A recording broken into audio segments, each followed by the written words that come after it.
Especially remember, I just heard of the passing of a former councillor here around this table, Eileen McKinnon from District 1.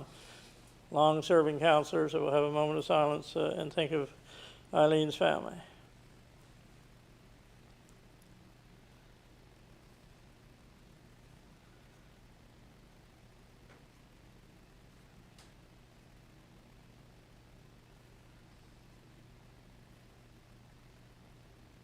Thank you.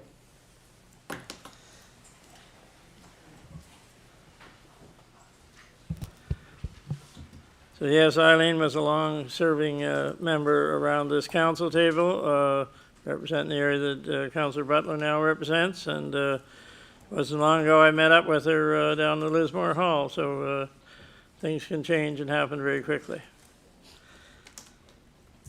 Okay, so we move on to the land acknowledgement. So I'd like to acknowledge that we're in the lands of the ancestral lands of the Mi'kma'ki people.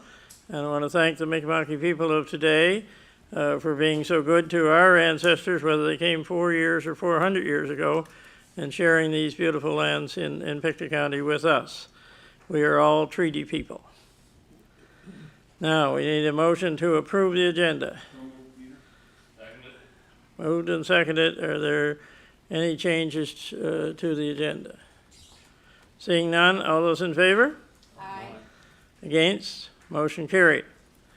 Now, we have emergency resolutions which require 50% plus one to put them on the agenda. Are there any emergency resolutions this evening? Not seeing anybody's hand, so we'll skip on now to the minutes from our council meeting of April the 2nd. And I think I'll put all of these together if there's no objection to that. The in-camera meeting of April the 2nd, and our special council meeting of April 22nd. That was the one with Dr. Tim Webster. Are there any errors or omissions in any of those three sets of minutes? Go ahead, Councillor Elliott. I can't find it right now, but I do believe there was a write-up about, it said school board, and it should say Center of Education instead. Yeah, school board days are over. Okay, we'll note that in whichever one it was in. I'm sure somebody will find it. Any other errors or omissions to any of those three sets of minutes? One last time, any errors or omissions to those minutes? Okay, I'll declare those approved as presented. Now, we have a piece of correspondence that has been you received in your emails to do with the cost-shared program for paving subdivision J-class streets. I believe there's, I can't remember the names, and now Councillor Palmer probably does. There was two that they said they couldn't do this year because of money, I believe. Do you have that information, Sue-Ann, or? I do not on me. No. Go ahead, Councillor Palmer. No, it's a limited program for funding and things like that, and I think because we carried over the new role that these jobs got pushed, so I just hope that the council would support those two roads for next fiscal year for repaving. They are in bad shape and they need to be paved. So, thank you for having that information. I know I read it, but I couldn't remember what the roads were. So, Greenwood Street and Old Row. Okay, and I'm sure council will. Of course, I can't say that. There'll be a different council here, so we're not speaking on behalf of the people that aren't here.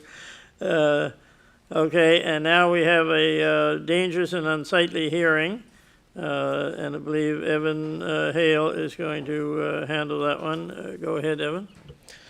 Thank you very much. So I bring forward tonight the property at 96 Hillside Road in Hillside. Images are shown on the screen here of the home.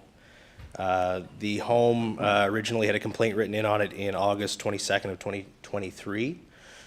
We investigated the property, sent multiple notices out to the owner. We had found that the owner had passed away in 2020.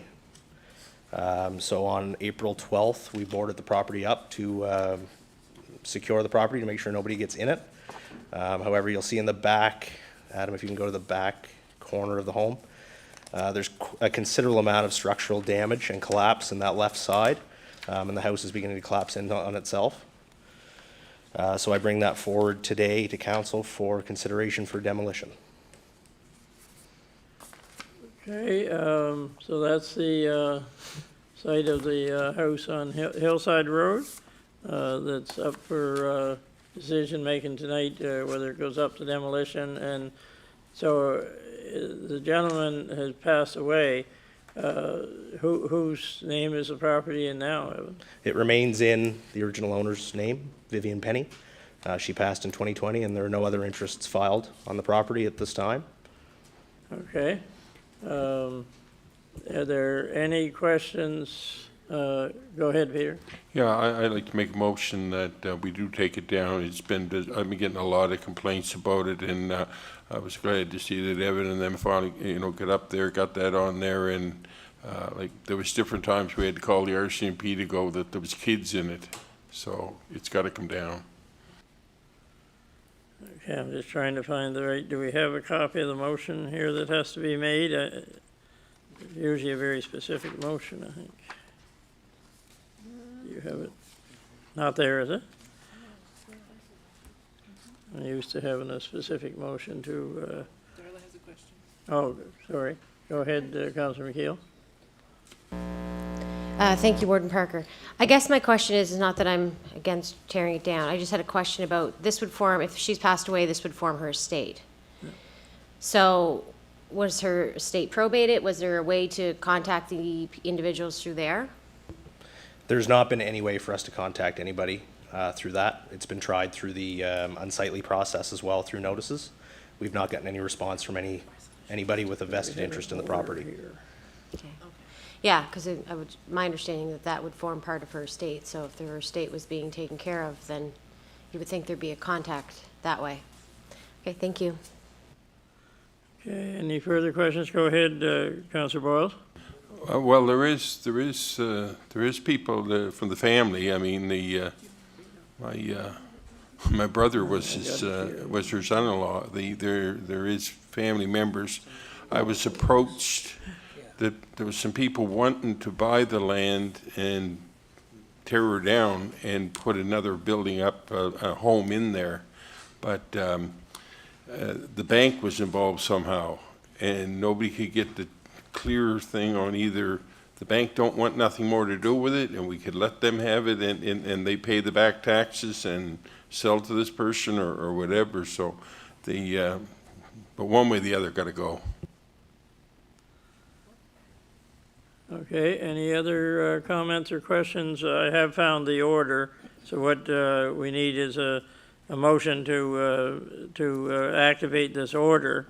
I'll just read the first part of it here. It says, take notice that pursuant to Section 346 of the Municipal Government Act, the administrator under Part 15 of the MGA has determined that the property located at 96 Hillside Road, Hillside in the County of Pictou, Province of Nova Scotia, PID number, AAN number, and more particularly described in Schedule A.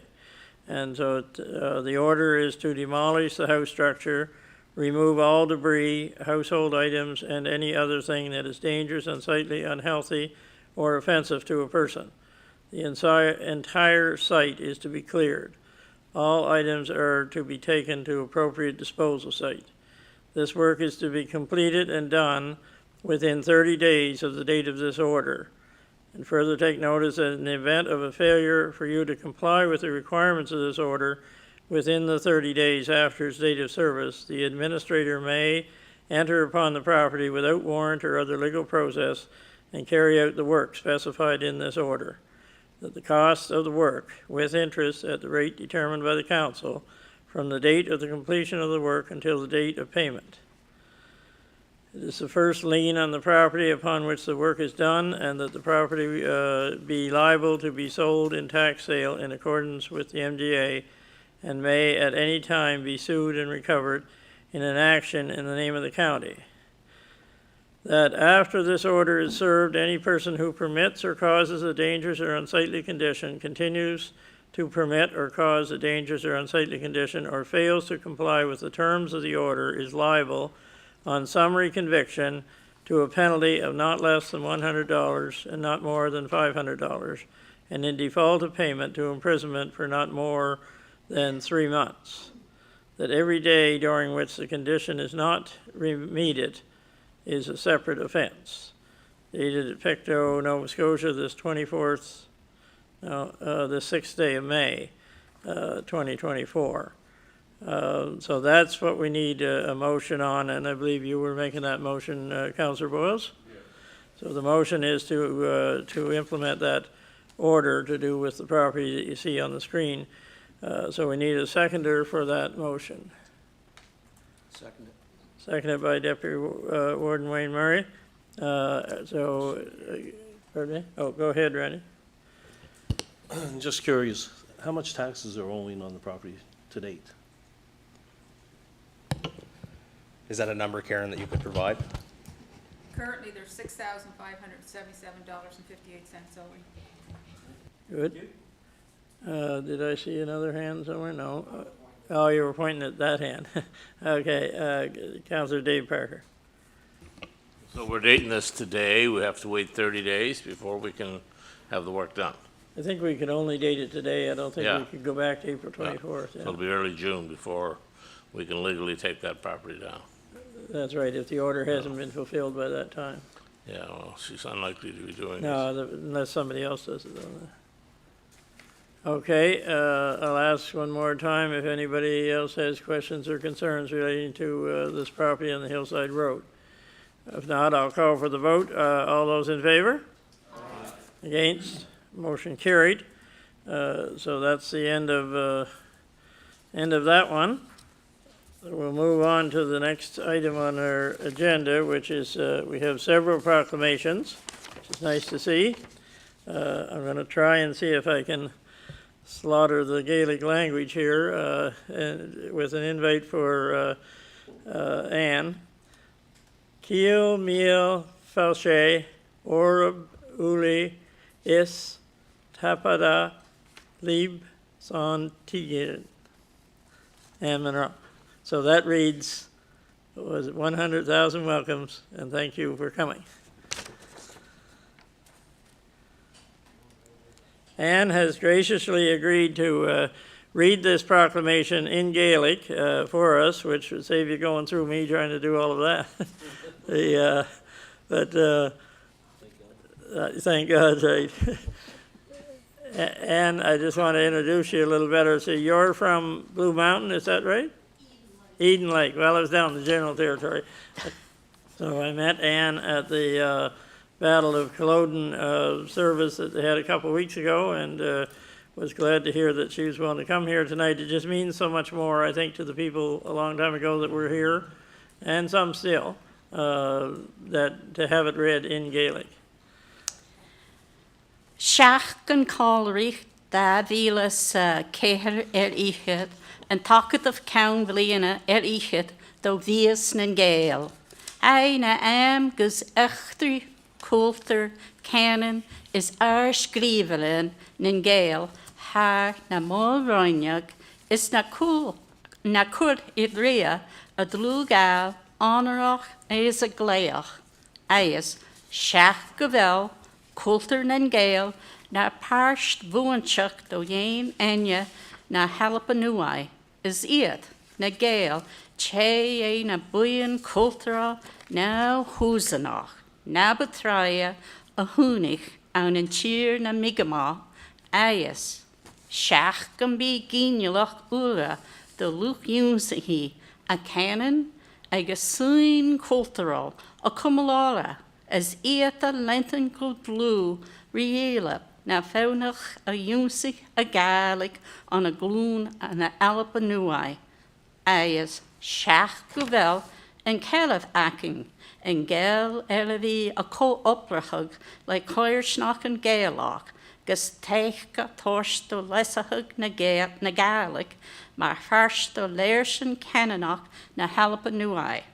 Thro ho harmon gus canon agus comas na Coirsnach and a hokel a gino kinjach gan solidif lesha Gaelic as lea coulter and an caliph shilamach ficto. Mar sin how usa a galam a keitchin da vilas a kera iket na vias gan a Gael and an caliph Shillamach Pictou. Thank you very much, Ann. I'll say that's well done because I don't know the difference between whether it was or wasn't. But it's really special to have you read that in Gaelic, and I will now read it in case somebody missed an odd word there. I'll read it in English as well. But thank you very much. So this is the proclamation in English that Ann just read in Gaelic. Whereas 2024 marks the 28th anniversary of Gaelic Nova Scotia Month, which is a time to embrace, honor, and celebrate the history, culture, language, contributions, and achievements of Gaels across the province. And whereas Gaelic culture is an integral part of the identity of Nova Scotia, and Gaels represent one of the earliest non-Indigenous cultural groups to settle in Mi'kma'ki. And whereas new generations of language learners and cultural champions are carrying on and building upon the legacy of Gaelic Nova Scotia's tradition bearers. And whereas our municipality is committed to collaborating with Gaelic communities to support the growth of Gaelic as a part of the linguistic landscape of Nova Scotia through opportunities for language acquisition and capacity building within communities to ensure Gaelic language and culture will thrive in 2024. I, Robert Parker, of the Municipality of Pictou County, do hereby proclaim May of 2024 as Gaelic Nova Scotia Month in the Municipality of the County of Pictou. Signed by myself, Warden Robert Parker. So that's the reading both in English and Gaelic, which is a special treat for us. And I do want to comment that at that Battle of Culloden service, there was young people there from some of the schools. I think, I don't know if there's any from Pictou County, but in the Antigonish area, that they're being taught Gaelic in the regular schools. I believe that's right, is it, Ann? Yes, it is. There are Gaelic teachers throughout Antigonish County, Pictou County, even the Citadel High in Halifax as Gaelic. Very good. We need to put some pressure on our school people to make that happen here. I think they also put on in the Lismore Community Hall after the service was over. There was some singing and some dancing and stuff by some of those students with their teachers. So it's pretty special. And we will be flying our flag tomorrow morning. Adam's going to put the flag up. We want to get the picture tonight first, and so we'll be flying the Gaelic flag. Thanks again, Ann. Now, I'm going to find my spot here again. Lyme disease, make sure I get the right one there.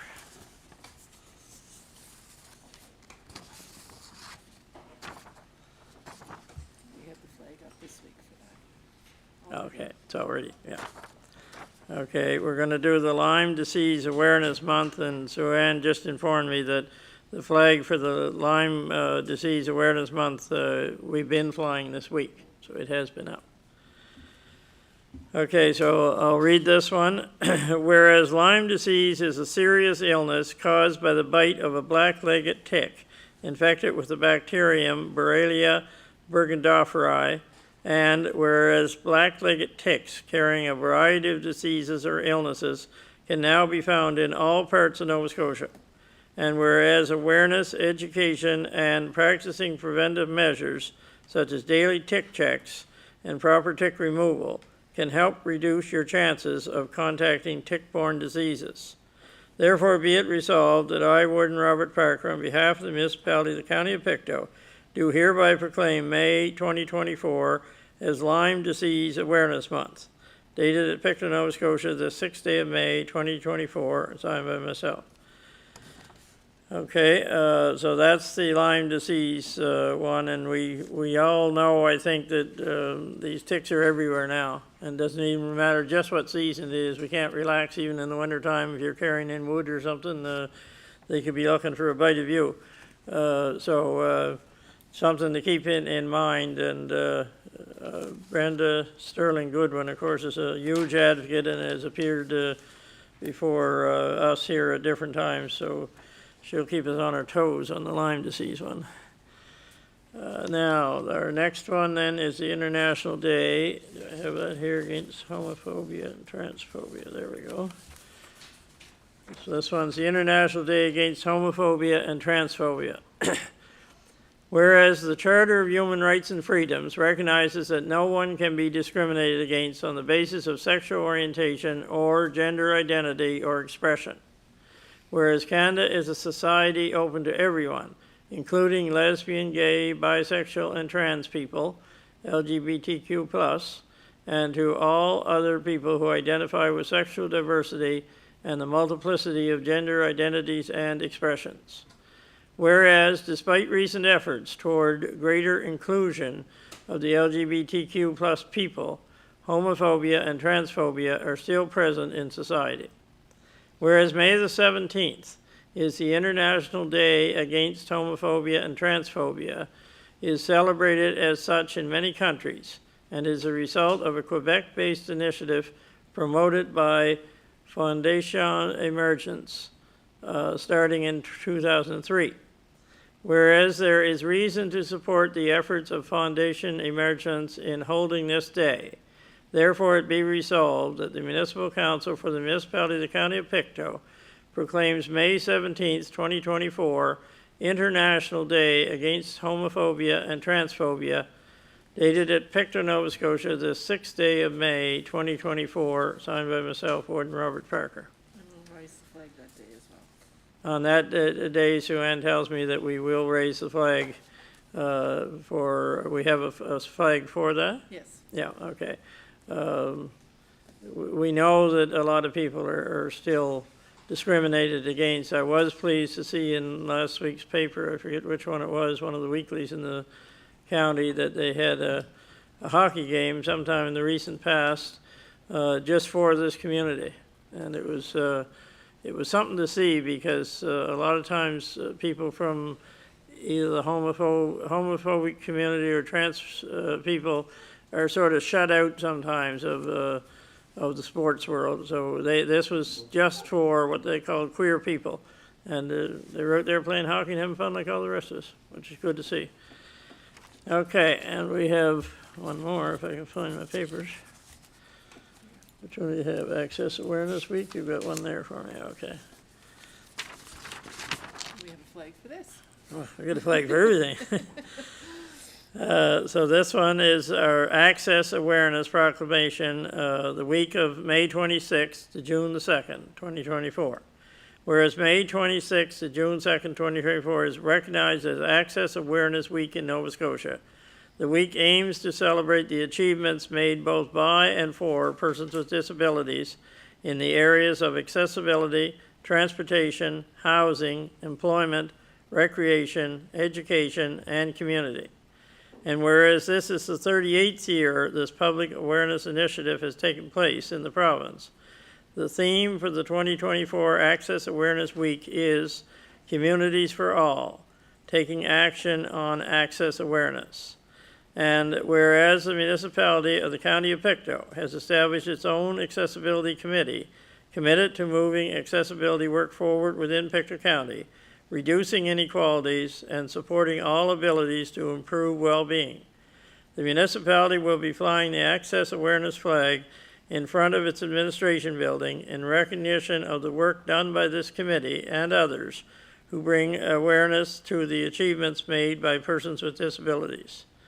Therefore, be it resolved, I, Warden Robert Parker, on behalf of Council, do hereby proclaim May the 26th to June the 2nd, 2024, as Access Awareness Week in the Municipality of the County of Pictou. Dated Pictou, Nova Scotia, the 6th day of May, 2024, signed by myself, Warden Robert Parker. Okay, that's yours, yeah. Okay, great to see, a chance for our council to authorize, I guess you could say, these proclamations, and it's behind each one of them. There's a lot of people working very hard to make these things happen, whether it's Gaelic or in the homosexual community or the trans community, accessibility, those people that are challenged with that, and And the people, well, trying to warn us against Lyme disease and just make it is an awareness month, so. So now we'll move on to the business not requiring action. So we have the New Scotland Business Park report. Are there any comments on that?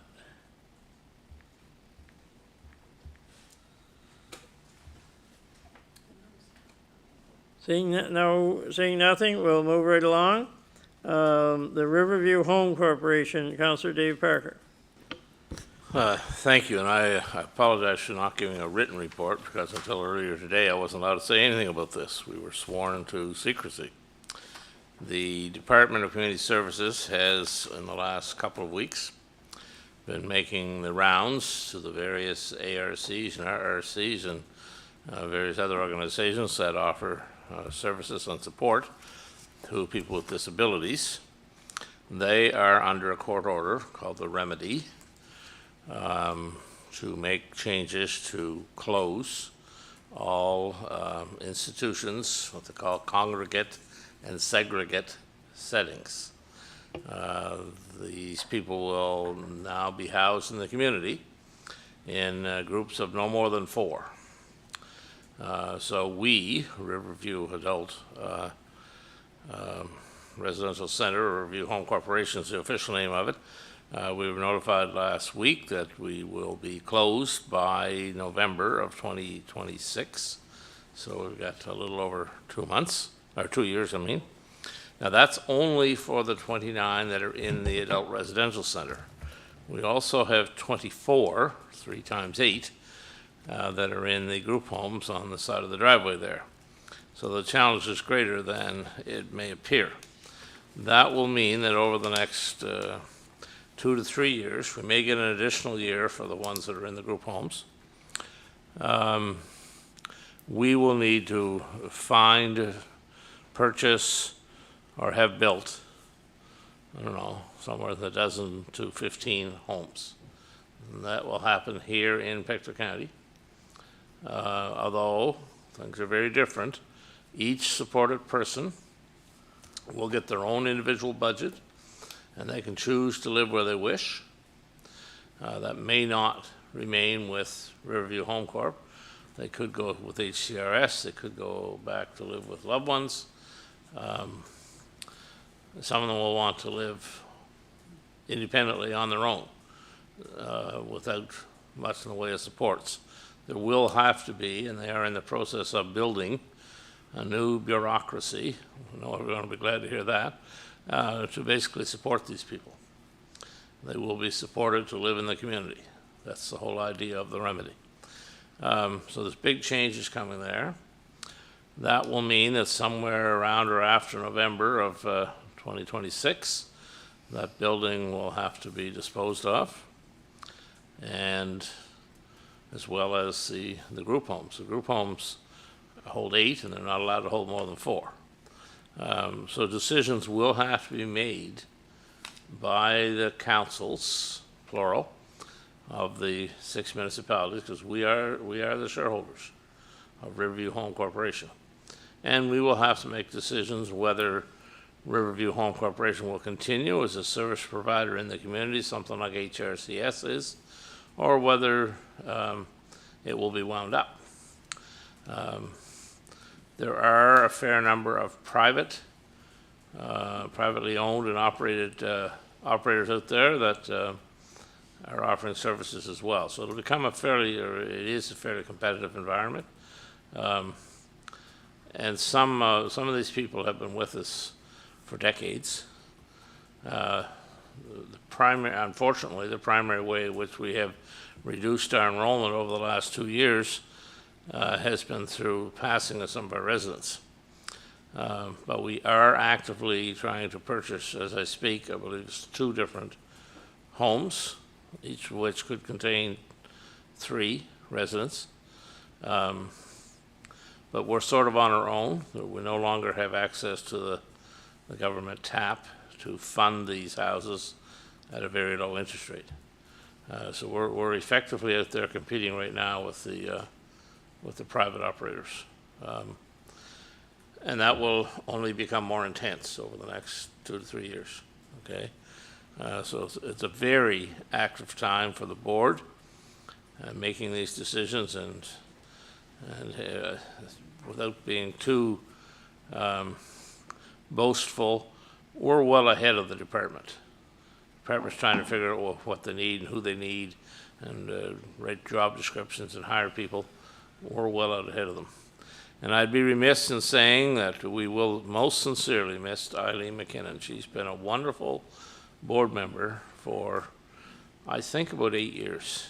A very bright, compassionate, caring, knowledgeable lady. And she served both on our board, the Riverview Adult Residential Center, Riverview Home Corp, and on the Riverview Home Volunteer Board, which is a separate board that helps fundraise and promote activities for the residents of the homes. So we will certainly miss her. That's the end of my report. If there's any questions. Go ahead, Councillor Dewar. Thank you, Mr. Warden, and thank you, Councillor Parker, for telling us this. It just blows me away to think that the bureaucrats or the backroom people in Halifax are making this decision. It just seems like, yes, in the last 10 years, $19 million was spent on that building to bring it up to snuff, to have private rooms and private bathrooms, and build the 3 new buildings along the driveway at a big cost at that time. It's not, it would be double that now. And to do this, and here, all they're doing, nobody's responsible to the taxpayer anymore for the money they're spending. Like $19 million plus the interest, plus those other buildings at hundreds of thousands of dollars apiece, and they're going to go out and buy new places and stick them up. As soon as they hear they need to build a new place, the price goes way up because it's a government deal. And I don't think the people that made that decision, there should be somebody that controls them more than that. Maybe they're supposed to be in with the other board in Halifax that stamps it, rubber stamps everything or charges everything, but $19 million takes a long time to be paid. And when it was all built to code and they ran out of money, so they tore a whole wing off that building, that wing towards Valley View Villa, because they did a terrific job. And as Councillor Parker just finished saying, there's people who live there all their lives. And it just doesn't seem right. And I don't know how they expect people, some of those residents, to look after their own money. It's a different world, okay? And I don't personally myself, and I'm sure there's lots of other people, and Eileen would be one of them, that would be certainly disappointed with the improvements that's been made there in the last 40 years, and especially in the last 15, and just gonna throw it away. He said tear it down, there's no way they're gonna tear that building down with all the people that have no place to sleep in Pictou County. Thank you, and thank you, Councillor Parker. Go ahead, Councillor D. Parker. If I may respond to a couple of points that Councillor Dewar made. He's correct on almost all points. Keep in mind, this is a court-ordered remedy. This is not a decision made by the board. This is not even a decision made by the bureaucrats in Halifax. They're being told you must. Okay, I share your concern about these people. They're going to get a budget of many thousands of dollars each month, some of which will be to cover housing, shelter costs. But yeah, some of them do not have the ability, but they will have support staff who guide them in making those decisions. But yeah, there's potential there for real difficulties with some of these people who have never managed anything in their life. And suddenly they get to buy their own groceries and decide how much they want to spend on this, that, and the other thing. So there'll be a steep learning curve there. On the building was not completed, the renovations of the building, because they knew this was coming. So somewhere around 2014, they were told to stop, to not renovate anymore, and we're going to tear down what's known as the north wing, because they knew this was coming, okay?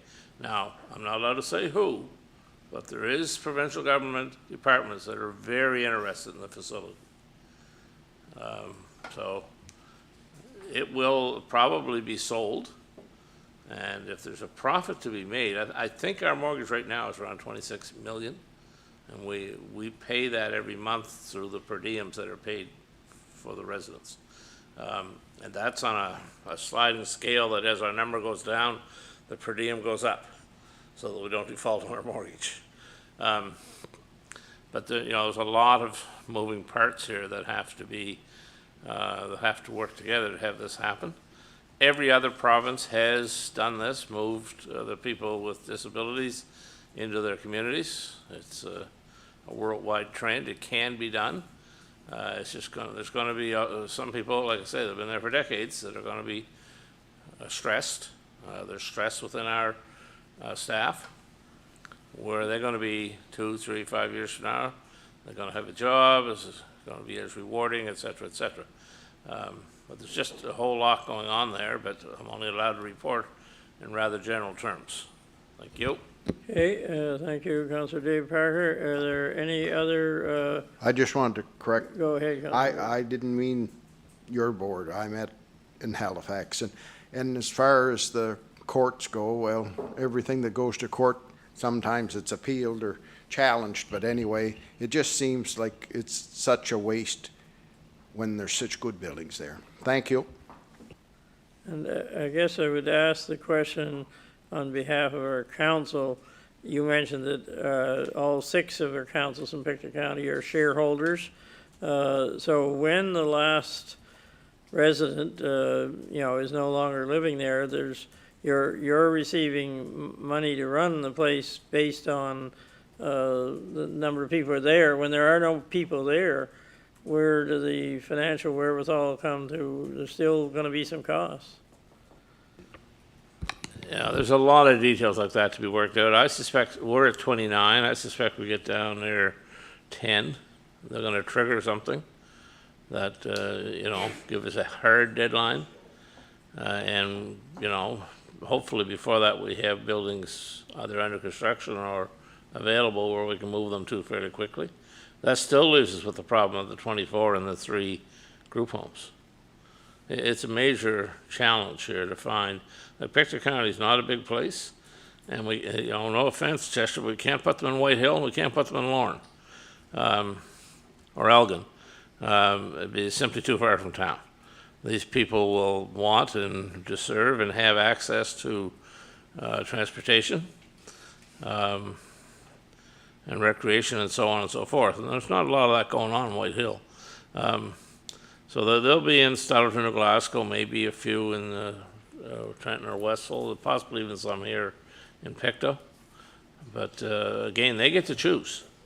And it's possible they could choose that, I want to be here in Stellarton, and then they don't get along with somebody, and the first thing you know, they want to be in Ecum-Secum. Their family might be in Ecum-Secum. And the families can take them and get paid to, whether you call it a foster or child program or whatever. There's several different programs out there that are designed to help move these people into the community. There's a question to your left there. Yeah, I'll get there. You've seen Councillor Turner first, so I'll take him first, and then Councillor McKeel. Thank you, Mr. Warden. Can you explain to me why the decision is a judicial decision rather than a legislative decision to stop housing these residents? Why is it gone to the judiciary rather than the legislative process to close this?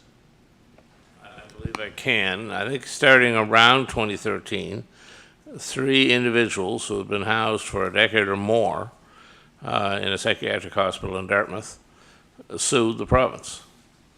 And it took 8 or 9 years, but they eventually won.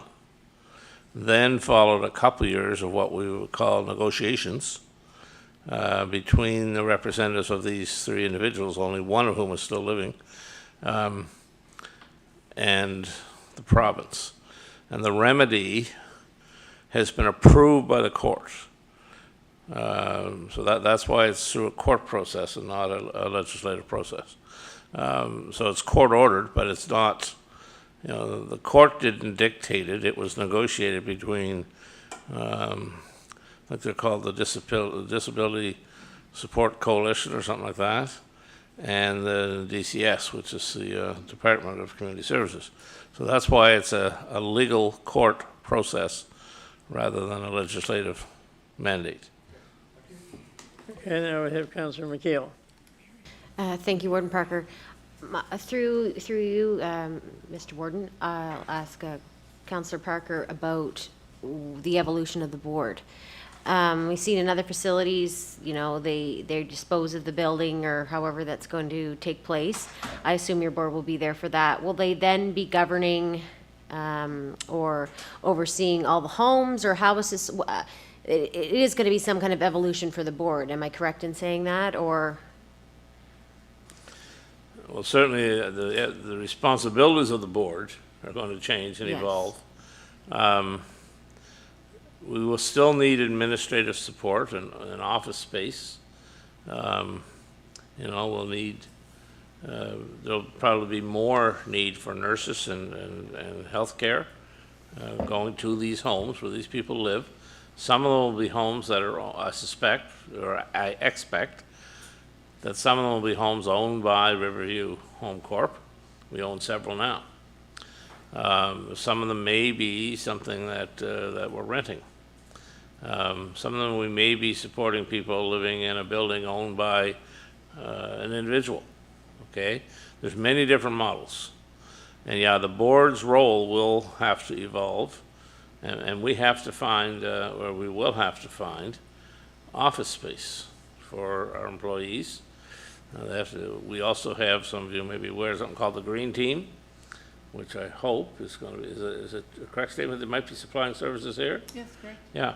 That's a social enterprise run by some of our employees, but significantly operated by some of our residents. Gives them a job. They get paid at least minimum wage, and in the wintertime they shovel and clear snow, and in this time of year they're fixing up flower beds, garden beds, and getting ready to mow lawns right away. It gives those people a higher quality of life rather than just sitting in a chair all day. These are ones that are able to do these kinds of things.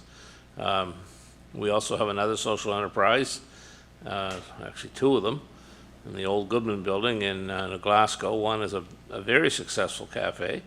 It's busy. If you want a really good tea and crumpets, that's the place to go. Several of our residents work there. Yeah, again, under supervision of full-time employees.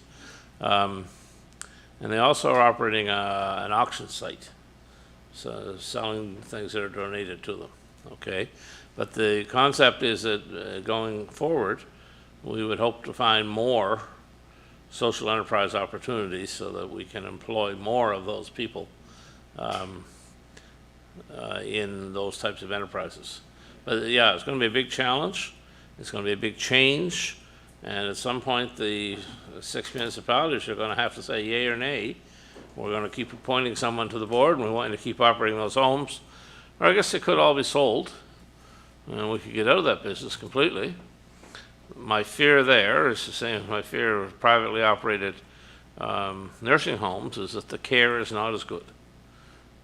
We only have to go back to the pandemic in Ontario and look what happened there in some of their seniors' homes and see that when you leave it to the private sector, their main interest is profit, not the people.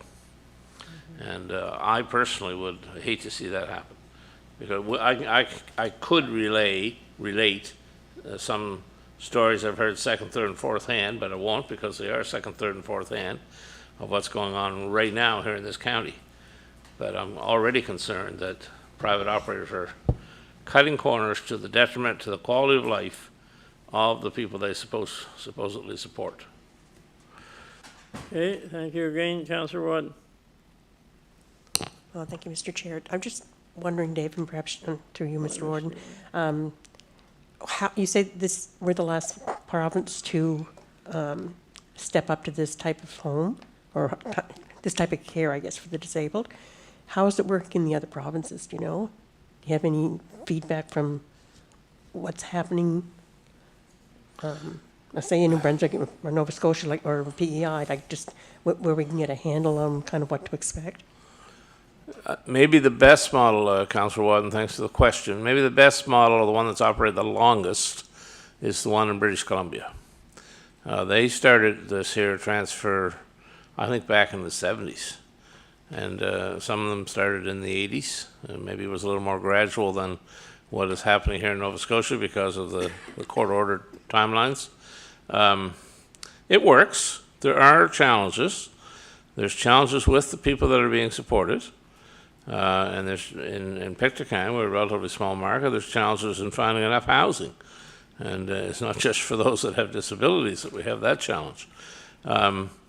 There are several other models, like I mentioned a foster parent type of model, and it doesn't have to be a parent, but somebody could, maybe they're acquaintances with one of these individuals, and they want to offer them a good quality of life, and they will get paid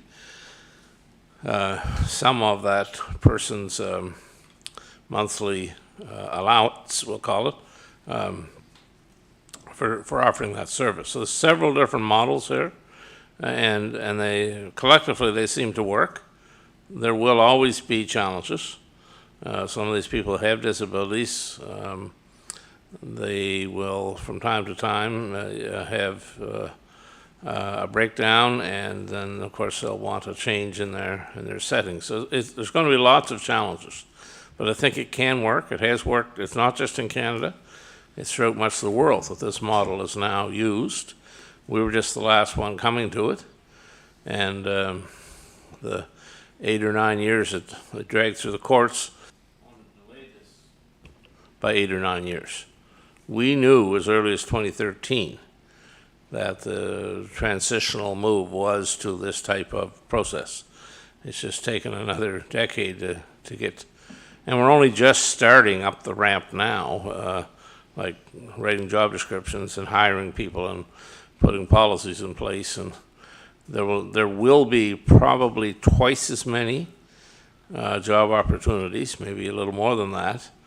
So those people who are working in our homes now and have experience should have a leg up in getting a job under the new system.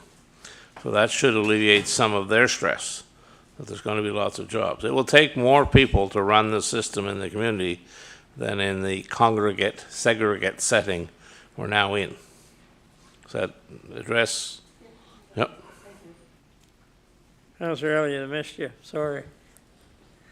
Apology accepted. I agree with everything that Councillor Dewar said, but does it make sense to take those with disabilities and make them pay the price for 3 court cases? I have trouble with this because many need help already, and yeah, it'll create lots of jobs. And in our healthcare and for home care, we're lacking those workers already. So I'm wondering, like, is it happening all over Nova Scotia?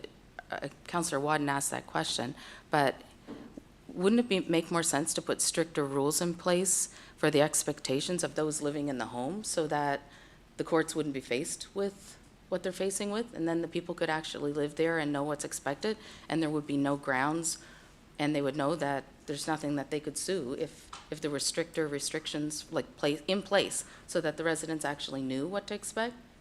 I don't know what they were sued for, but I just find it hard to believe that in this day and age that people have to move out of their house that they lived in their whole lives, possibly because of 3 people having issues within those homes. Go ahead, Councillor Deaver. I'm not sure. I'm not the judge. They did successfully sue. Of course, there were 3 representative people, but they were suing on behalf of many others.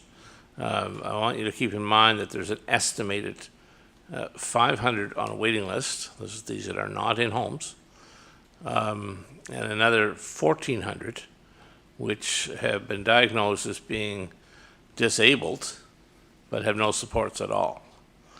So it's a much bigger problem than just what we have in our existing homes.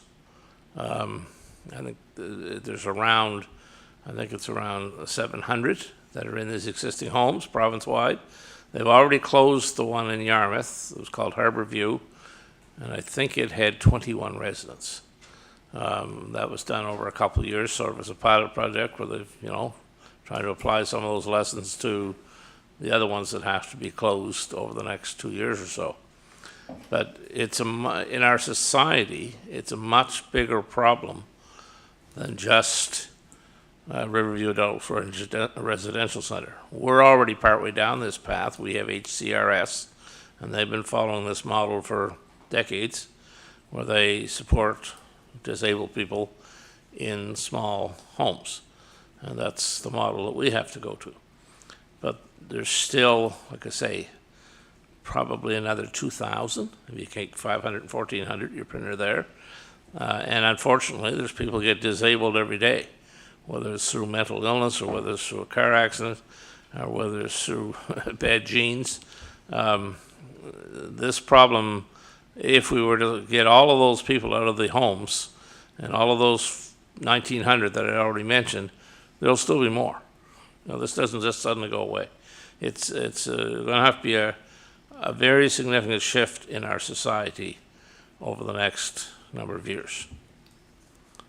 Go ahead, I Councillor just want Elliott. to make one comment, that I'm highly concerned over the stress that this is going to put on individuals and families and those that are going to need that care, that it's not there now for people who need it, and they're not as,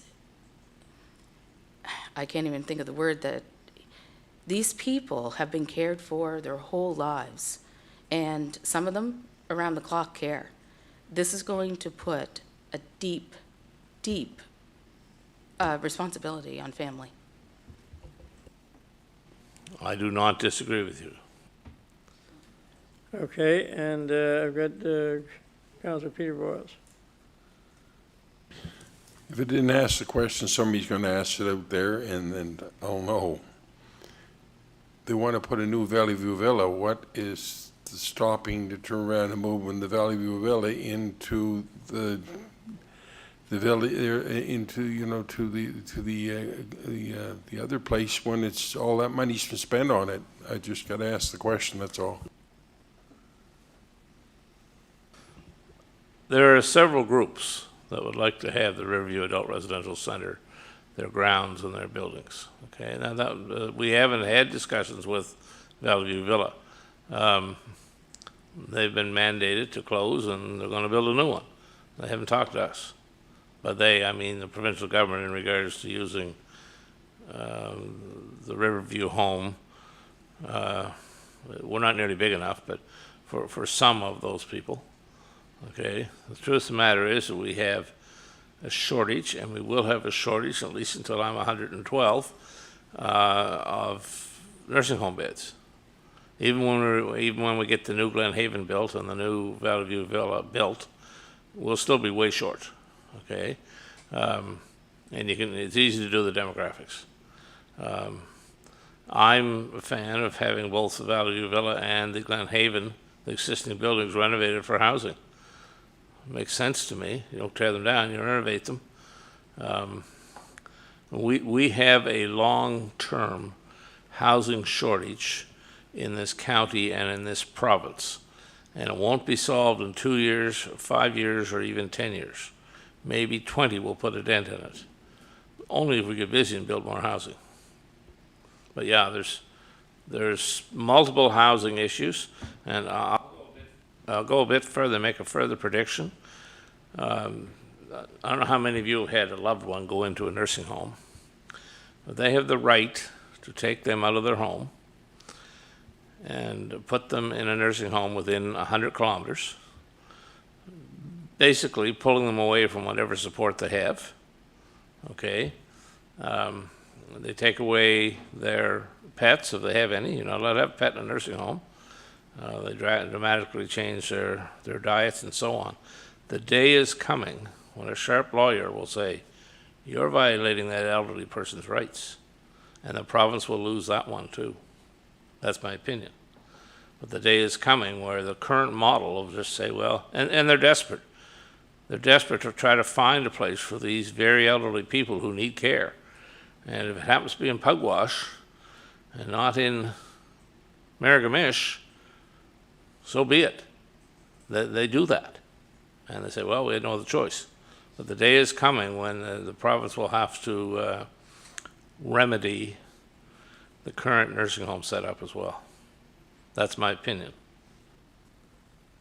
Okay, thank you for that report. And I think it's fair to say that this deinstitutionalization that's been taking place all over the world and is now with us, is not a wrong thing, but it is, as Councillor Elliott said, going to hurt a lot of people, including residents, including families, unless we do an awful good job, or somebody does an awful good job of making sure that things are done, I guess, with some thought into them and not just, somebody making up orders. But the same thing has happened in our schools over the years. The days of segregating the classes of those students with special needs off in the corner by themselves are over. And there's been a lot of growing pains with that for sure, and they continue. But it's still the right thing to give those children a chance to be with their peers. It's certainly not easy, and this is the same type of thing on a different level, I guess. So this won't be easy neither, but I think all we can do as a council, we need to play our part with the other councils in terms of the assets there and whatnot, but we need to just remember these people in our own districts and do all that we can as a council or as individuals to help them, I guess. Thanks for that report, though. It brings us all up to speed of where things are at the Riverview home. So now we'll move to our business items that do require action. Councillor Thompson, I believe you're handling the destruction of documents one.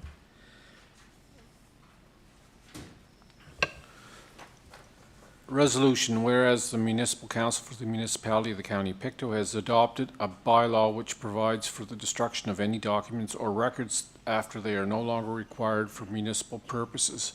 Whereas the aforementioned bylaw has been approved by the Minister of Municipal Affairs, whereas administrative staff have undertaken a process of reviewing obsolete files with a view to seeking the necessary approval to destroy those which are no longer required in accordance with the destruction of documents bylaw. Therefore, be it resolved by the Municipal Council for the Municipality of the County of Pictou that Council authorizes the destruction of the documents described in the attached affidavit of the municipal clerk, which indicates that he has personally examined each document or record and confirms that there is nothing of value therein, dated at Pictou, Nova Scotia, the 6th day of May 2024, signed by myself and seconded by Councillor Chester Dewar.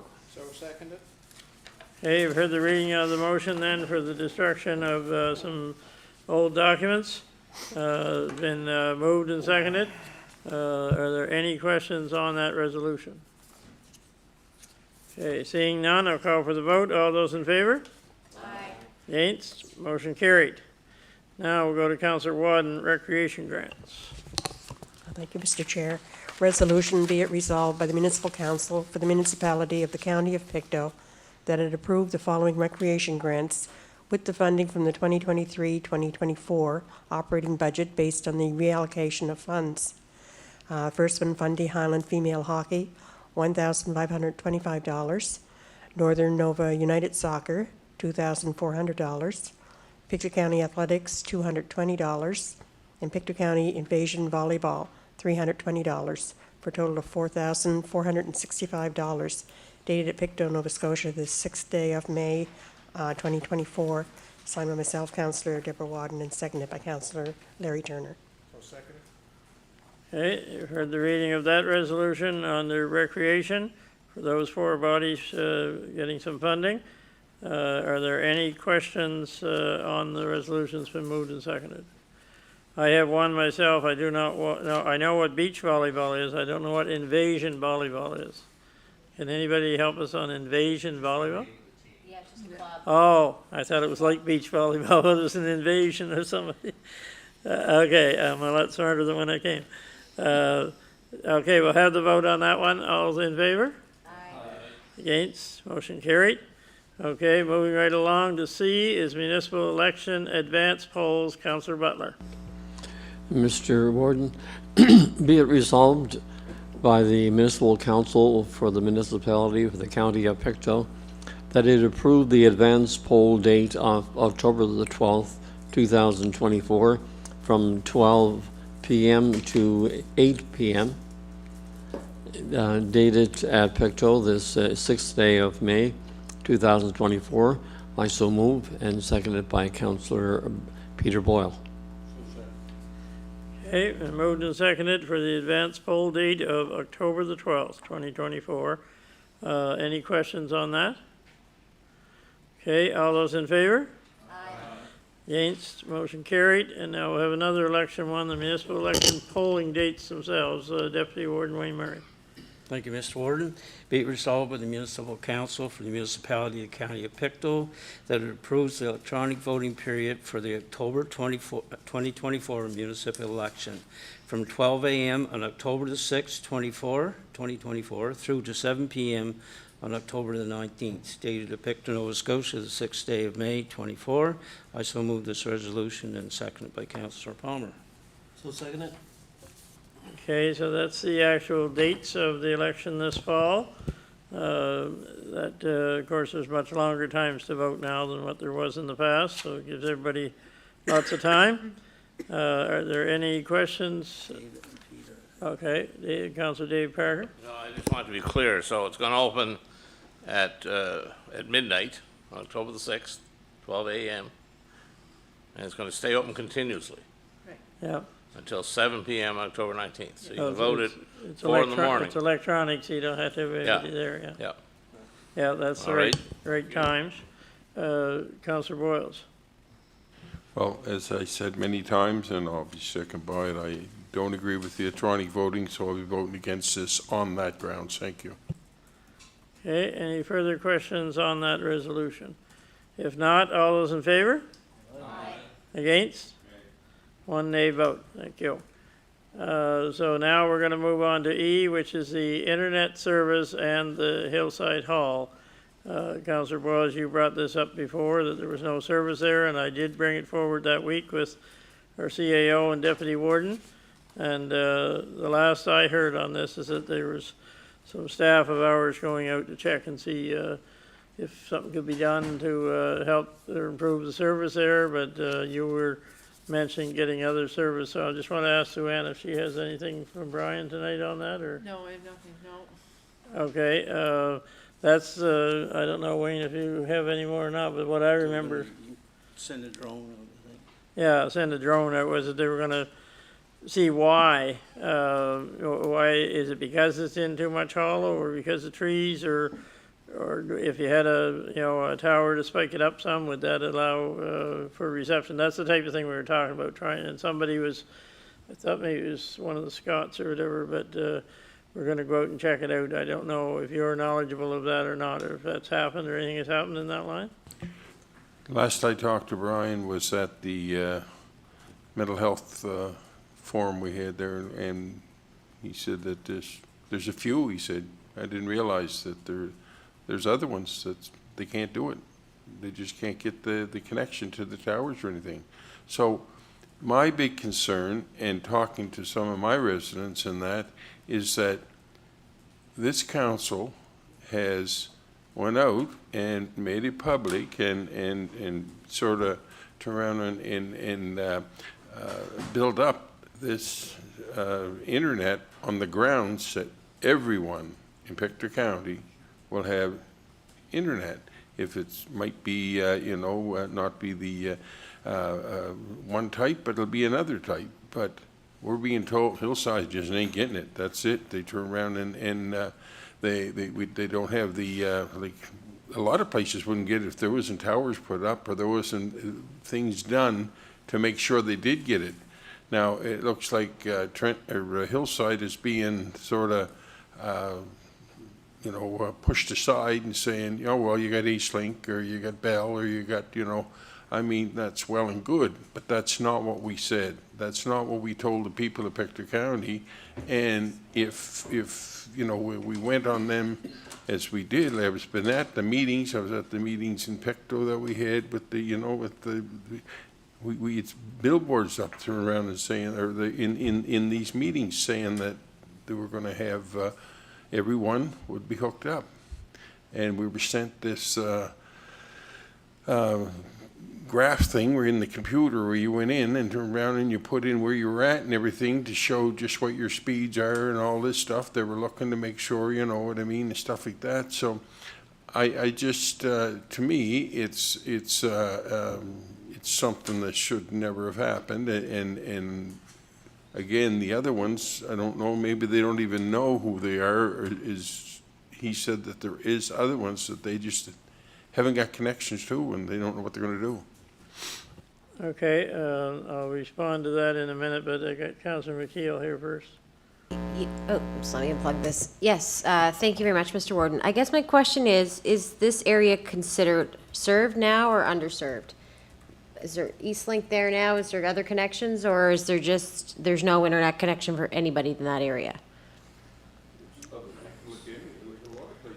There's a lot of places where we're going to put internet from us in the county, Little Harbor, Plymouth, all kinds of places around that still has other ones, but they turn around and they need that as well. I mean, that's not what we said. That's not what we told the people. We told the people that everyone would have our internet in Pictou County, that's in the rural Pictou County, and that's totally not the case. Yeah, no, that wasn't exactly what I was asking. I was just asking right now, is there other services? Is you're able to get? Well, I don't know from everybody. I can't talk for everybody because I'm not into. No, in Hillside. I don't know in Hillside if everybody can get it or not. I don't know. Oh, okay. You know, that's So something. you at your hall, you can't get like any other providers? We don't know. Well, like you can, I don't know. But that's not the point. The point is. No. No, but listen, if you got to listen, the point is that we told the people of Pictou County that everyone would get the internet. That you were putting this big thing, we're putting all this money into it, taking taxpayers' dollars from every taxpayer, that's Hillside too, and turn around and putting into this, which was a good thing. And I voted for it and I thought it was great too. But I mean, now we're being told no, and then we're also being told that something that I'm looking into is that the government, you know, you know, Sean Fraser and them said, okay, we're going to give you all this money, but if somebody's already getting it, they don't get it, you got to leave them alone and go to somebody else. That should never have been. That's blackmail. I guess, Can you go ahead. Can I continue? The reason I was asking that, it was going back to the served question, and because that has changed, and as we are well aware, that changed our model here in order to get our funding through the federal government, is that they, I guess, dictated what was served, and we had to follow their guidelines, and unfortunately, to get funding. And is that perfect? No. Is there places in my area too that are getting quote unquote served, and are they truly served? Not in my opinion. So I understand where you're coming from there. But I will say that, you know, I feel bad for the hall in that situation, that they're unable to get it, and hopefully we can come up with a solution. It sounds like everybody's trying to get together and trying to do something, and I hope that happens. But I guess that was my question I was asking Councillor Boyles, was that, is your area considered served now or not? You don't know that, okay. Because I know a lot of the more rural areas are not served, and I can speak for my district that most of our area isn't served, and the one area that is quote-unquote served, I wouldn't call that served either. So I understand your frustration with that. But that being said, I feel like we have to, this is the cards that we were dealt from the federal government with this, with getting this money, and unfortunately we have to go to the served people first, or unserved people first. So I hope that we can reconcile and get your residents some service at the hall, because that's the place that everybody uses, and that's for everybody to come together. So hopefully we get an update in the next coming weeks that we get service there. Okay. I will say a few words in the absence of Brian not being here tonight, and he's certainly in touch with, our consultant group, Digi-Ubiquity, on a regular basis, so would be more able to answer these questions than me. But I haven't changed my mind at all in that everybody in Pictou County should get this service, will get this service, but it has to be done in order to get the money that we needed to complete this project, which is a lot of money in a long-term project. In order to get that funding from the feds or from the province, and I think the province is a little less conditional, we had to meet their conditions. And I can see where their conditions are coming from, because there was criticism just when we were first getting rolling here. We had to get out the driveway here and start moving somewhere, that how come we're serving people who already have service when a whole lot of us don't have any service. So that's where the feds caught on to that and said, okay, you have to use our money to service the areas that have nothing first. So in my area, coming up the Alma Road past the Hesdale Cemetery, they can't get it because Eastlink is already there. Swing off on the Lock Room Loop, they got nothing, so they get it.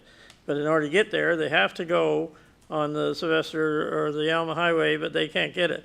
And again, in my area on the side of Green Hill, I mentioned this before, because they're tucked in against the bottom of the hill, they're not getting anything from that tower. And so I asked our CAO to look into that, and he did. And I said, I guess they call it, which is the branch of the feds that look after this, said, well, are they getting service? You've got to test and see if they're getting service. We don't believe you is what they were saying. And they tested, and it was very, very low. It was down to 1 or 2 megabytes, I think they're called, or whatever. But so they said, well, we won't say for sure, but we'll probably not allow you to serve that area, because if you're getting any service, we count that as served. So there's problems in that description of served and unserved. And when we spend their money, 30 million, whatever, and I'm not sure about the 10 million for the province, then we go on to our own money, our borrowed money that's into this project, and then Brian calls it Project X. I'm not sure where the X came from, but we can then go into the areas. We don't have to worry about served and unserved. So once we get their money spent, we still want to make sure we service all the other people that have nothing, but we can then go and do it on our own rules. But we have to, in order to get their money, we have to go by their rules first. But we did have a conversation about the hall, because it's a gathering place, as Councillor McKeel said.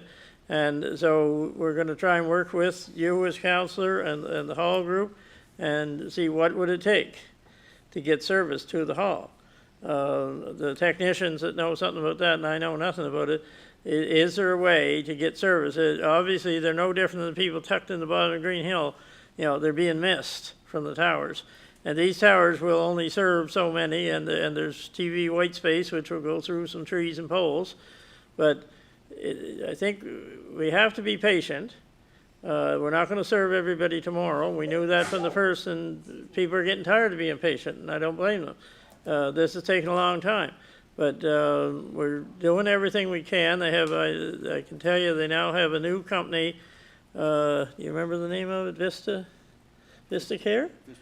VistaCare, that have a lot more people working on the lines. We're going to be able to move along much faster than what we have in the past. The telecom was fairly slow because they only had 2 or 3 of the people knitting these fibers together. So there are efforts being made. We're working with Nova Scotia Power to try and get the permits faster. And they've promised us to have all the permits by the end of this year. So that was one of our big holdups. So it's taken time, but I haven't moved from the idea of everybody in this county being served at the end of the day. We said there might be a few fishing cabins tucked down in between 2 mountains somewhere that we may not be able to get to, but on regular roads and everything, that's the promise we made. I agree with you on that, and we need to make that happen, but we can't make it happen tomorrow. And probably not the next day. It's probably going to take a while, but the hall will continue to look at. I said I'd bring it forward, and I did. We'll continue to see if we can find an answer. But also, you said, you know, that a community hall, yeah, it is a community hall, but it's also a comfort center and Yes. a music station on storms and everything, for that we're sure. going to be left out on that. Also, what I don't understand is the, if the government put this stipulation in there, it should have been brought and put to the people and turned around and said, okay, we're taking 30 million or whatever you said from the federal government, but there's a stipulation. The stipulation is, okay, there's some of you is not going to get it right off. It might be years, it might be, you know, God only knows how long, you know, if you ever get it, because maybe they'll just stick with what they got. So, I mean, that should have been, we should never, ever have not told them that there's a change, because we told them that everybody was going to get it. And I think that's wrong. I mean, and we say, where they're going to make it faster now. Nova Scotia Power's working with is going to make it faster now. Wouldn't matter how fast they made it. It turned around, they tell Hillside's not getting it. They turned around and they just told us that. Now, they didn't even say to me, down the road somewhere, you know, maybe 2 years from now. No, that was not what was said. Hillside is not getting it. You already got service there. And, you know, when you say our rules, that, you know, you say, well, then we can go back to our rules. Well, it should have been our rules all along. It should have been our, you know what I mean? Okay, if we turn around and wanted to change, you know, some of what was going on, like turn around and I could see, like if you look at the internet where it's at now, I mean, Blue Mountain and them places, it's a sin. I mean, they should be. Yeah, I'd turn around, wouldn't even be here to turn around and ground if it turn around places like that, but they're looking at 25 before they ever get it. You know what I mean? So you're just wondering where the lines were put, why they were put certain places. Maybe there's a reason, I don't know. But at the same time, I really, really, really think we owe our taxpayers an explanation to why we told them everybody would get it, and now, no. It's not going to be like that. I think everybody will get it, but I don't want to go on with this, you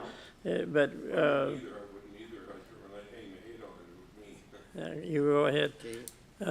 Councillor Dave Parker. I want to go back to when we first started exploring an internet project in this county.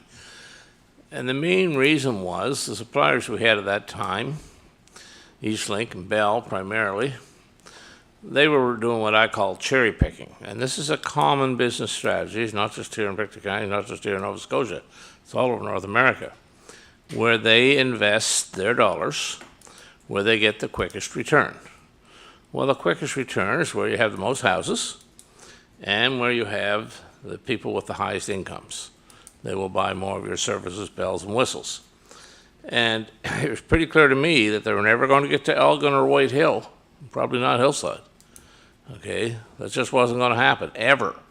Because as new technologies became available, they would then backtrack and upgrade those areas that they, again, could make more money. They were looking at 3 to 5 years as a payback. So they were never going to get to many of our rural areas. That was our main motivation. If we want to provide services, we had to develop our own system. Now, when we went hat in hand to the governments, provincial and federal, they, there's something like 1,300 meetings per year of lobbyists from Bell and Rogers and Eastlink that meet with senior federal government officials. They have their ear, and they said, don't you dare pay them to copy over our areas that we already have serviced. In other words, they recognize the cherry-picking model. And that's why we're not allowed to put it along the Alma Road, because the Alma Road is already serviced. However, the day will come when we can do that. And the only way we can hope to build this successfully is to offer a better service at a better price. But that's why certain areas are left out. Okay, because they forced us to do that when they came with, what was it, 31.7 million or something? So I believe the warden is right. Once we get past that money, then we'll be able to sort of double back. Well, the cable, the fiber will already be there.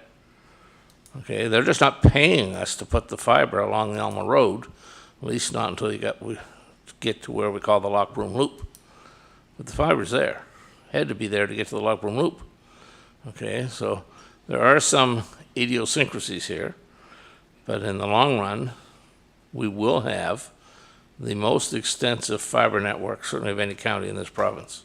Thank you. The only thing about that is you're saying that the Alma Road, you know, that it will turn around and someday get it.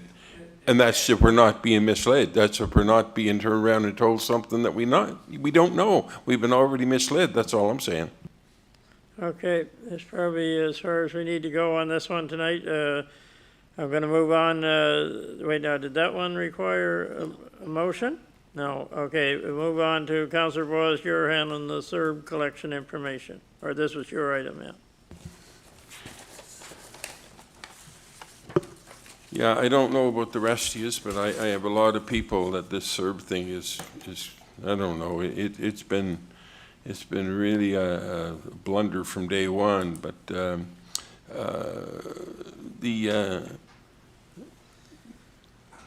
there's a lot of people that turn around, as you know, when we had our other meeting here, there's a lot of people that appeal their CERB. They turn around and they said they didn't know it. They, you know, and they were working. They were, you know, they should have been on appointment or whatever. But anyway, they had an appeal process that you could appeal.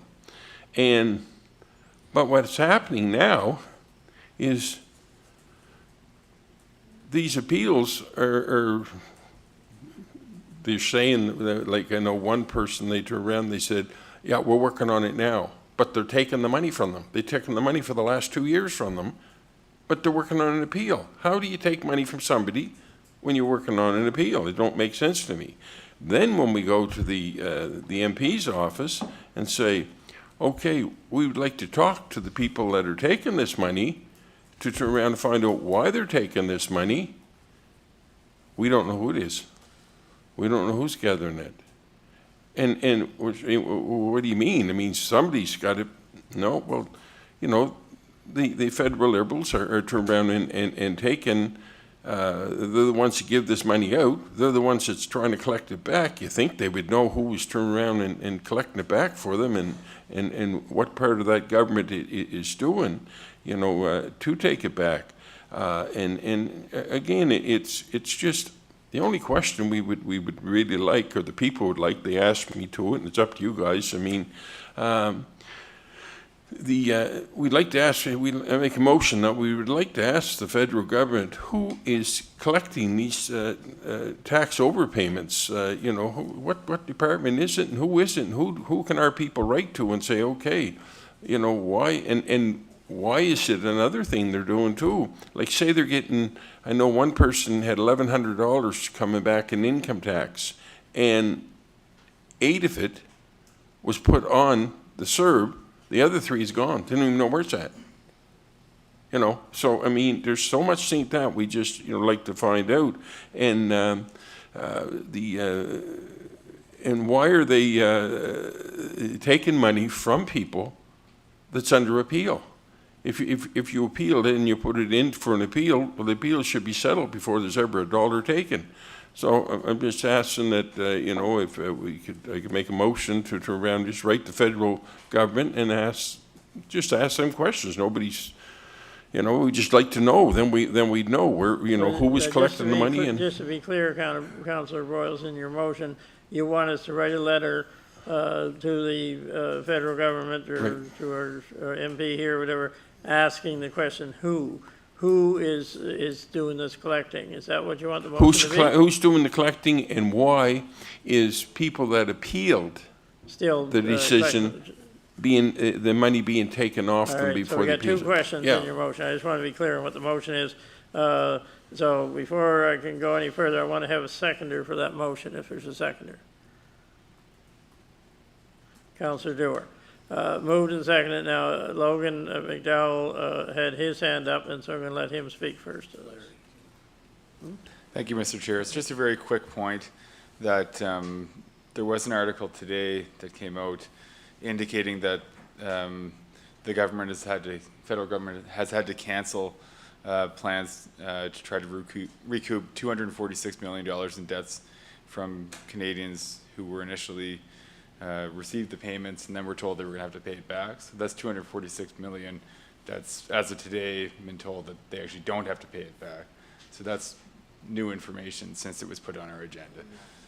Okay, so that may change things, Councillor Boyles. Do you want to go ahead with Well, your what I'd resolution? like to know then is the big thing then, now, if they're not gonna make them pay back, which a lot of them already has been made pay them back, is why is, and the way they do it is take their income tax and take, like, if they're getting the heat and rebate, or they're getting, I shouldn't say the heat rebate, they're getting their, what's that, COVID tax or whatever that is, they take that from, so maybe what I'd like to make a motion on is that the, you know, why, okay, whatever. Okay, Let it all I go. think we'll go with the motion that's on the floor. Larry? Thank you, Mr. Warden. I had to pay back a CERB repayment. I simply went into my bank account. There's a place called CERB repayment, and I just transferred the funds into the CERB repayment. And it was as simple as that. Just go to your bank account. There's a place that says CERB repayment. Send. Away it went. But you didn't appeal. No, I didn't appeal. That's what I'm saying, but I the didn't ones want to appealed. appeal. Well, the ones that did want to appeal and appealed, and the appeal was, the process was there. Yeah, but from what I understood what you were saying, that Okay, speak through the chair, please. yeah, what I was understanding, what he was saying was that it was not only the appeal, but the process in the first place, just the CERB repayment. As to who you went to, yeah. But the MP office didn't know who, through the No, chair. I understand no, that. no. But I think we'll call for the vote on the motion. It's still the original motion that's there. Who's doing it and why they're taking money from people that are appealing. Those are the two questions.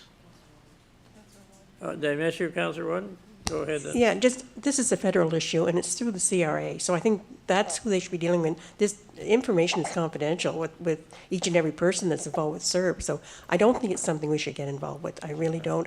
It's done through CRA. We all have, or most of us would have a setup with my account with CRA, or at least through your income tax. They deal with us on a regular basis, so I think that's the avenue some of these people should go through.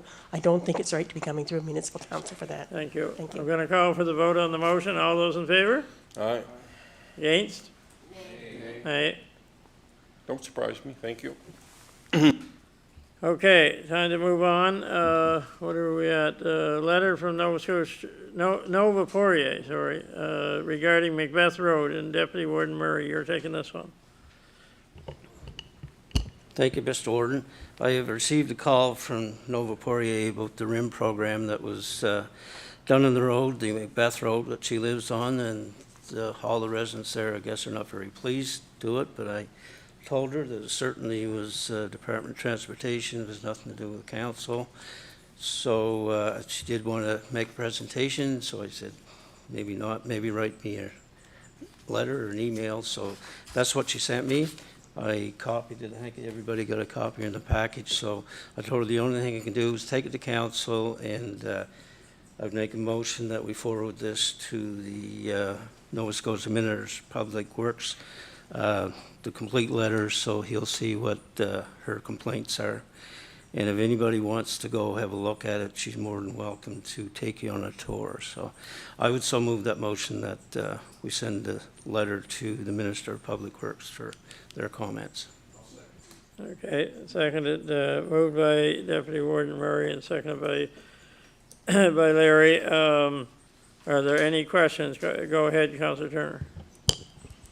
Thank you, Mr. Warden. The reason that I second it is that I didn't go out and have a look personally, but there have been pictures all over Facebook of what the complete destruction of that ecosystem that was there beside the road. It was shameful.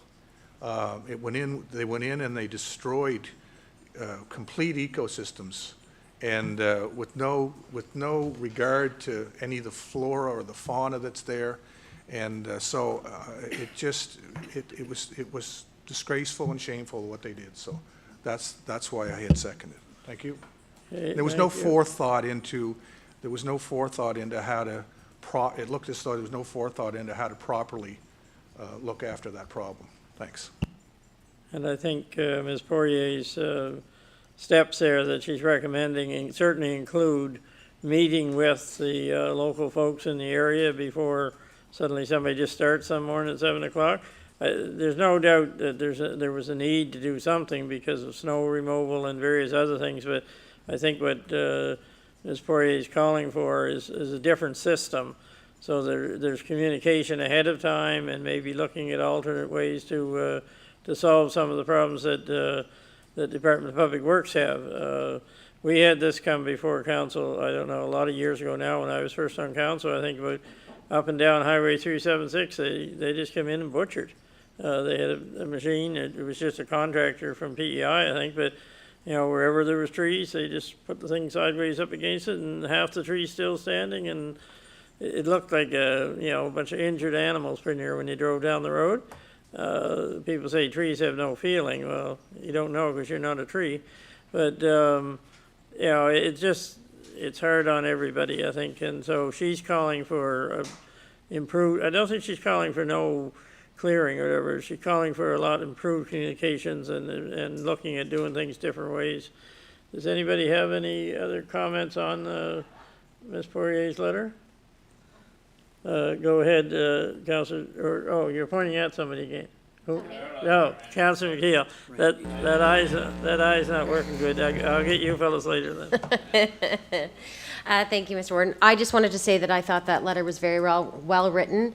It's very eloquently said, and I am in favor of moving this ahead. I don't think we live in a time anymore where you just come in and cause destruction.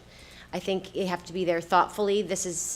A road is not just a road, it's also part of the community, and many of us, community travels that every day, so I'm pleased to support this. Thank you.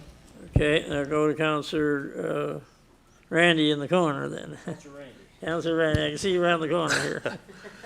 Well, I can't support this letter at all. I know the issues. I know it came before this council many times that the roads are closing in because the trees are coming in over top of the road, and people are concerned with animals and things coming up out of the shoulder of the road, and you can't see them. You come upon them and you can't see them. So now they have a program that they go around and they get a reputable contractors doing it now. At some points there are some fly-by-nighters that were doing it, but these are reputable forest contractors that come in. They have the machinery to do it, but there's no easy way of doing this. The day of going out there with a power saw and cutting down a few limbs and things like that, that's gone. If you want to get the situation under control, the Department of Transportation owns, in most cases, 33 feet from the center line of the road on each side. So that is their responsibility for that. But a lot of people think that they own right up to the shoulder of the road, but they don't. It's there so the department can make the road better, like ditching and things like that. So, we don't want trees enclosing the road, and now we're saying that we do. So I don't know, but I know they've done it out in our area, out in my district, and everybody's saying, geez, was great. It was a great job. I haven't seen what they did on the MacBeth Road, but I know out in Thorburn, if you go through there, they cut her back quite a far, and it's very good now compared to what it was. So I can't support this letter, and to go out and have public meetings with every area that you're going to do, you just can't do that. It just takes too much time. There's some people that will go to these meetings that are opposed to it, but the majority of people don't go. The people that are in favor. So, we listen to 15, 20 people at a public meeting, but there's hundreds of them that don't go because they support it. So that's why I can't support this. Councillor Dave Parker. Perhaps we'll need to get Tim Hallman in. He'll be able to enlighten us on who's for and who's against. It is ugly. Okay, I don't disagree with that, but it also is necessary. What we need to try to find is a way to do it with a little less force. Instruct them not to leave half butchered trees hanging there. You either take the whole tree or you don't take it at all. and you try to use a little bit more sensitivity when you're coming to areas with brooks and so on. That area up there has long been treated as sort of an ecological preserve, and they don't like the idea that somebody just come along with a giant machine and smashed everything, or smashed what they could reach and half of what they couldn't reach. So it's a delicate situation. Could there be more tact used by the department? Yes, but it would cost more money. The idea of public meetings, or at least maybe an education campaign, and that applies both ways, to the contractor as well as the residents.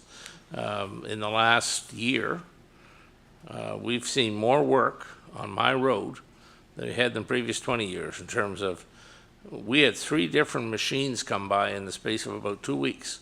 One clipped the shoulders, the next one reached down over the edge, and the third one was right down into the ditch. And now the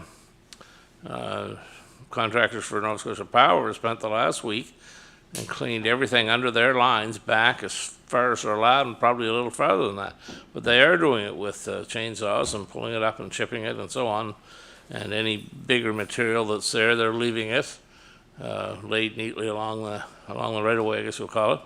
They're doing a good professional job. So, oops, that's my fault. You by the beer. Time's up. Yeah, my time's up. So I'm betwixt and between here. I think I will support the motion, but they need to develop a little bit more tact in how they do this. Because as you are well aware, there are places that look like the devil. And one of the best examples that Councillor Dewar is aware of, they chewed up the man's page wire fence, barbed wire fence, and spit wood 100 feet out into his hayfield. Some wood that contained barbed wire. And that's not good in your hay for your cattle. Now, they did eventually, after much push, come back and cleaned it up. That happened a year and a half ago. Just flattened everything, and the fact that it blew out into his field 100 or 125 feet, that's not our problem. Well, yeah, it was their problem. Okay, and they actually went around with metal detectors afterwards. Otherwise, they were going to wind up in a lawsuit at some point down the road. Okay, anybody else want to comment before we have a vote on forwarding this letter to, who were we forwarding it to again? The minister, okay. I don't see any other hands, so all those in favor? Aye. Aye. Against? Okay, how many nay votes we got? 1, 2, 3, 4. 4 nay votes, and it must have 8, since there's 12 of us. 8-4 vote, okay. So now we're down to consideration of deferred business. Is there any deferred business? I don't believe it was, no. Okay, and community announcements. Does anybody have any community announcements for the coming month? Go ahead, Councillor Mary Elliott. Names don't always come right quick. Saturday, May 18th, there's a takeout chili dinner / yard sale at the Melville Seafoam Community Hall. It's in support of the hall, and the civic number there is 3629 Highway 6. So it's from 9 to 1. The chili's takeout only. Takeout only, 9 to 1. Yard sale as well. And a yard sale, yeah. Okay. Any other community announcements? Oh, Councillor Dave Parker, yes. Tree planting. I've sent this around everyone, and I'd ask those of you to have one posted somewhere in your district. Just a few days away, this Saturday, and the weather looks favorable. 30% chance of showers. Well, we don't want it hot and sunny. I believe we're going to have a couple tents there set up by the airplane engineering here from Pictou, and they're going to provide water as well. And I'm going to try to get the porta potty. We're meeting Wednesday night here to iron out those details. But we're hoping to get a good crowd out to plant as many of those trees as we can. It's a real good site. It's a large, I want to say,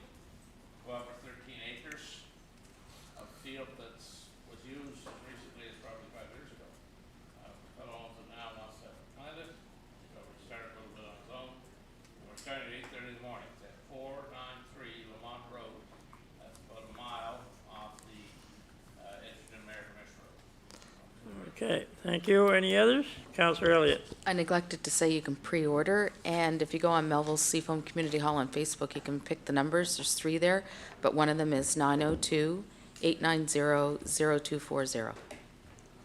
Okay, any other community announcements? Okay, I'm not hearing any more. Any motions for reconsideration? I declare the meeting adjourned.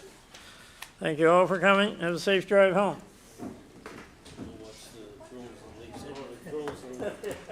Sorry about that.